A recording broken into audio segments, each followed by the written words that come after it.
Hi, ಎಲ್ಲರಿಗೂ ನಮಸ್ಕಾರ. ನಮ್ಮ ಶ್ಲೋಕ ಕ್ಲಾಸ್ ಚಾನಲ್ಗೆ ಸ್ವಾಗತ. ಈ ಚಾನಲ್ ಅಲ್ಲಿ ಶ್ಲೋಕ ಮತ್ತು ಸ್ತೋತ್ರಗಳನ್ನು ಸರಳವಾಗಿ ಹೇಳುವುದಕ್ಕೆ ಕಲಿಯೋಣ. ಇವತ್ತಿನ ಕ್ಲಾಸನ್ನು ಪ್ರಾರಂಭಿಸೋಣ.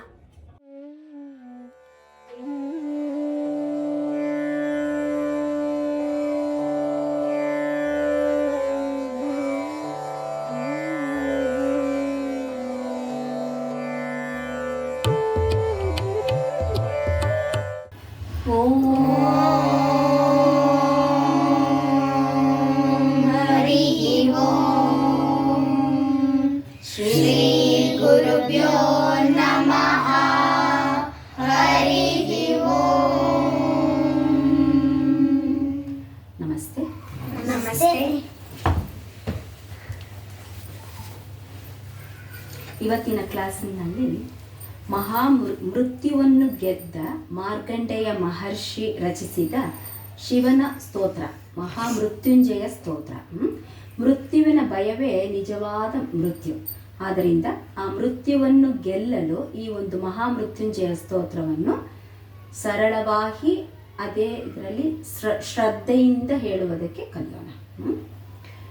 ಓಂ ಮೃತ್ಯುಂಜಯಾಯ ರುದ್ರಾಯ, ಓಂ ಮೃತ್ಯುಂಜಯಾಯ ರುದ್ರಾಯ, ನೀಲಕಂಠಾಯ ಶಂಭವೇ, ನೀಲಕಂಠಾಯ ಶಂಭವೇ, ಅಮೃತೇಶಾಯ ಸರ್ವಾಯ, ಅಮೃತೇಶಾಯ ಸರ್ವಾಯ, ಮಹಾದೇವಾಯ ನಮಃ, ಮಹಾದೇವಾಯ ನಮಃ.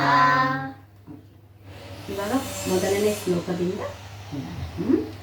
ರುದ್ರಂ ಪಶುಪತಿಂ ಸ್ಥಾನುಂ, ರುದ್ರಂ ಪಶುಪತಿ ಶಾಣಂ, ರುದ್ರಂ ಪಶುಪತಿಂ ಸ್ಥಾನುಂ, ರುದ್ರಂ ಪಶುಪತಿ ಸ್ಥಾನಂ, ನೀಲಕಂಠಂ ಉಮಾಪತಿಂ, ನೀಲಕಂಠಂ ಉಮಾಪತಿಂ, ನೀಲಕಂಠಂ ಉಮಾಪತಿಂ, ನೀಲಕಂಠಂ ಉಮಾಪತಿಂ, ನಮಾಮಿ ಶಿರಸಾ ದೇವಂ, ನಮಾಮಿ ಶಿರಸಾ ದೇವಂ, ನಮಾಮಿ ಶಿರಸಾ ದೇವಂ, ನಮಾಮಿ ಶಿರಸಾ ದೇವಂ. ಕಿಂ ನೋ ಮೃತ್ಯು ಕರಿಷ್ಯತಿ, ಕಿಂ ನೋ ಮೃತ್ಯು ಕರಿಷ್ಯತಿ, ಕಿಂ ನೋ ಮೃತ್ಯು ಕಿಂ ನೋ ಮೃತ್ಯು ಕರಿಷ್ಯತಿ, ಕರಿಷ್ಯತಿ, ರುದ್ರಂ ಪಶುಪತಿಂ ಸ್ಥಾನುಂ, ರುದ್ರಂ ಪಶುಪತಿ ಸ್ಥಾನಂ, ನೀಲಕಂಠಂ ಉಮಾಪತಿಂ, ನೀಲಕಂಠಂ ಉಮಾಪತಿಂ, ನಮಾಮಿ ಶಿರಸಾ ದೇವಂ, ನಮಾಮಿ ಶಿರಸಾ ದೇವಂ, ಕಿಂ ನೋ ಮೃತ್ಯು ಕರಿಷ್ಯತಿ. ಕಿಂ ನೋ ಮೃತ್ಯು ಕರಿಷ್ಯತಿ. ಎರಡನೇದು ನೀಲಕಂಠಂ ಕಾಲಮೂರ್ತಿಂ, ನೀಲಕಂಠಂ ಕಾಲಮೂರ್ತಿಂ, ನೀಲಕಂಠಂ ಕಾಲಮೂರ್ತಿಂ, ನೀಲಕಂಠಂ ಕಾಲಮೂರ್ತಿಂ, ಕಾಲಗ್ನಂ ಕಾಲಗ್ನಂ, ಕಾಲನಾಶನಂ, ಕಾಲನಾಶನಂ, ಕಾಲಜ್ಞಂ ಕಾಲನಾಶನಂ, ಕಾಲಜ್ಞಂ ಕಾಲನಾಶನಂ, ನಮಾಮಿ ಶಿರಸಾ ದೇವಂ, ನಮಾಮಿ ಶಿರಸಾ ದೇವಂ, ಕಿಂ ನೋ ಮೃತ್ಯು ಕರಿಷ್ಯತಿ. ಕಿಂ ನೋ ಮೃತ್ಯುಂ ಕರಿಷ್ಯತಿ.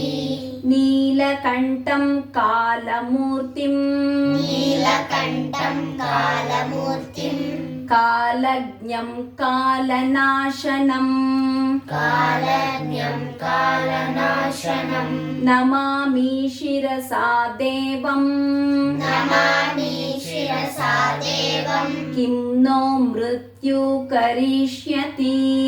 ಕಿಂ ನೋ ಮೃತ್ಯುಂ ಕರಿಷ್ಯತಿ. ನಮಃ ಶಿವಾಯ ಸಾಂಬಾಯ, ನಮಃ ಶಿವಾಯ ಸಾಂಬಾಯ, नमः शिवाय साम्बाय नमः शिवाय साम्बाय हरये परमात्मने हरये परमात्मने हरये परमात्मने हरये परमात्मने प्रणतक्लेशनाशाय प्रणतक्लेशनाशाय प्रणतक्लेशनाशाय प्रणतक्लेशनाशाय योगीनां पतये नमः योगीनां पतये नमः योगीनां पतये नमः योगीनां पतये नमः नमः शिवाय साम्बाय नमः शिवाय साम्बाय हरये परमात्मने हरये परमात्मने प्रणतक्लेशनाशाय प्रणतक्लेशनाशाय योगीनां पतये नमः योगीनां पतये नमः ಈ ಮೂರನ್ನು ಸೇರಿಸಿ ನಾನು ಹೇಳ್ತೀನಿ, ಕಂಟಿನ್ಯೂಸ್ ಆಗಿ ಹೇಳೋಣ. ರುದ್ರಂ ಪಶುಪತಿಂ ಸ್ಥಾನುಂ रुद्रं पशुपतिं स्थानं ನೀಲಕಂಠಂ ಉಮಾಪತಿಂ नीलकण्ठम् उमापतिं ನಮಾಮಿ ಶಿರಸಾ ದೇವಂ नमामि शिरसा देवं ಕಿಂ ನೋ ಮೃತ್ಯು ಕರಿಷ್ಯತಿ किं नो मृत्युं करिष्यति ನೀಲಕಂಠಂ ಕಾಲಮೂರ್ತಿಂ नीलकण्ठं कालमूर्तिं ಕಾಲಜ್ಞಂ ಕಾಲನಾಶನಂ कालज्ञं कालनाशनं ನಮಾಮಿ ಶಿರಸಾ ದೇವಂ नमामि शिरसा देवं ಕಿಂ ನೋ ಮೃತ್ಯು ಕರಿಷ್ಯತಿ किं नो मृत्युं करिष्यति ನಮಃ ಶಿವಾಯ ಸಾಂಬಾಯ नमः शिवाय साम्बाय ಹರಯೇ ಪರಮಾತ್ಮನೆ हरये परमात्मने ಪ್ರಣತಕ್ಲೇಶನಾಶಾಯ प्रणतक्लेशनाशाय ಯೋಗೀನಾಂ ಪತಯೇ ನಮಃ योगीनां पतये नमः ಬಂತಲ್ಲ, ಚೆನ್ನಾಗಿ ಬರ್ತಿದಲ್ಲ. ಈಗ ನೆಕ್ಸ್ಟ್ ಶ್ಲೋಕ ಹೇಳೋಣ. ನೀಲಕಂಠಂ ವಿರೂಪಾಕ್ಷಂ नीलकण्ठं विरूपाक्षं ನೀಲಕಂಠಂ ವಿರೂಪಾಕ್ಷಂ नीलकण्ठं विरूपाक्षं ನಿರ್ಮಲಂ ವಿಮಲಪ್ರದಂ निर्मलं विमलप्रदं ನಿರ್ಮಲಂ ವಿಮಲಪ್ರದಂ निर्मलं विमलप्रदं ನಮಾಮಿ ಶಿರಸಾ ದೇವಂ नमामि शिरसा देवं ನಮಾಮಿ ಶಿರಸಾ ದೇವಂ नमामि शिरसा देवं ಕಿಂ ನೋ ಮೃತ್ಯು ಕರಿಷ್ಯತಿ किं नो मृत्युं करिष्यति ಕಿಂ ನೋ ಮೃತ್ಯು ಕರಿಷ್ಯತಿ किं नो मृत्युं करिष्यति ನೀಲಕಂಠಂ ವಿರೂಪಾಕ್ಷಂ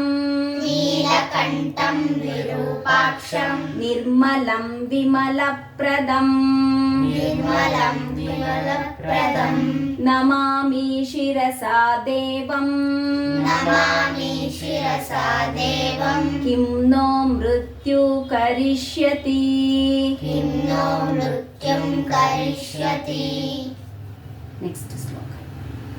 ವಾಮದೇವಂ ಮಹಾದೇವಂ वामदेवं महादेवं ಲೋಕನಾಥಂ ಜಗದ್ಗುರುಂ लोकनाथं जगद्गुरुं ವಾಮದೇವಂ ಮಹಾದೇವಂ वामदेवं महादेवं ಲೋಕನಾಥಂ ಜಗದ್ಗುರುಂ लोकनाथं जगद्गुरुं ನಮಾಮಿ ಶಿರಸಾ ದೇವಂ नमामि शिरसा देवं ನಮಾಮಿ ಶಿರಸಾ ದೇವಂ ನಮಾಮಿ ಶಿರಸಾ ದೇವಂ ಕಿಂ ನೋ ಮೃತ್ಯು ಕರಿಷ್ಯತಿ ಕಿಂ ನೋ ಮೃತ್ಯುಂ ಕರಿಷ್ಯತಿ ಕಿಂ ನೋ ಮೃತ್ಯು ಕರಿಷ್ಯತಿ ಕಿಂ ನೋ ಮೃತ್ಯುಂ ಕರಿಷ್ಯತಿ ವಾಮದೇವಂ ಮಹಾದೇವಂ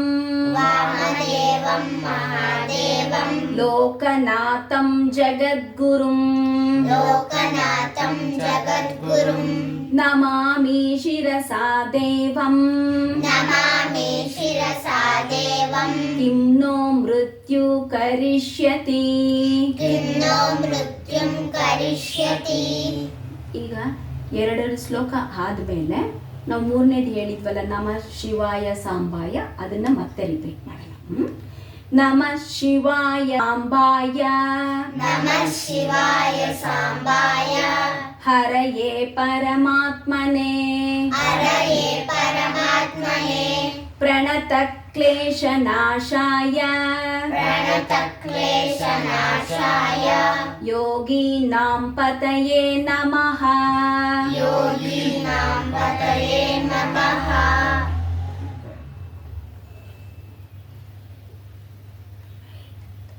ಓಕೆ, ಫಸ್ಟಿಂದ ಇನ್ನೊಂದ್ಸತಿ ಫುಲ್ಲಾಗಿ ಹೇಳೋಣ.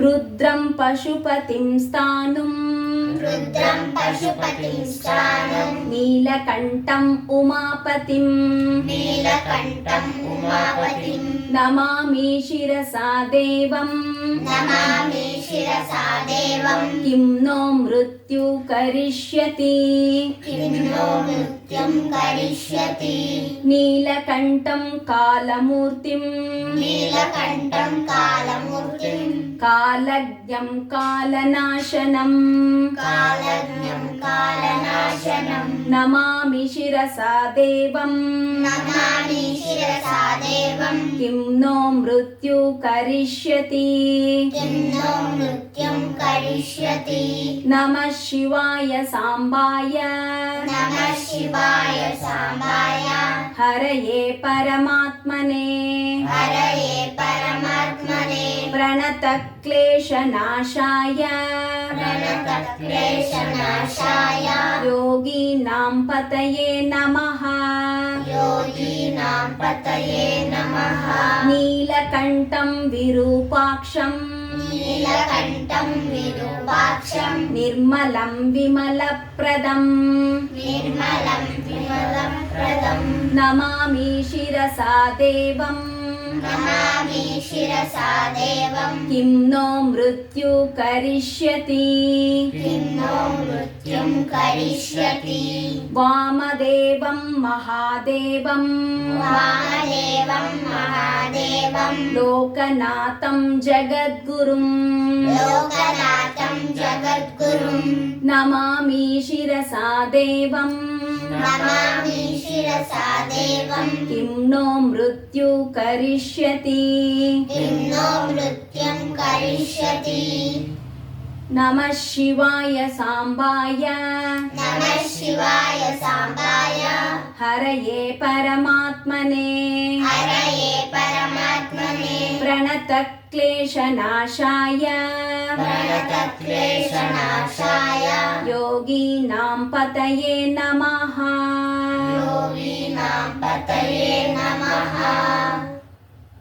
ಇವತ್ತಿನ ಕ್ಲಾಸನ್ನು ಇಲ್ಲಿಗೆ ಮುಗಿಸೋಣ. ನೆಕ್ಸ್ಟ್ ಕ್ಲಾಸಲ್ಲಿ ಇನ್ನೊಂದು 6 ಶ್ಲೋಕನೂ ಕಲಿಯೋಣ. ಓಂಕಾರ ಹೇಳೋಣ.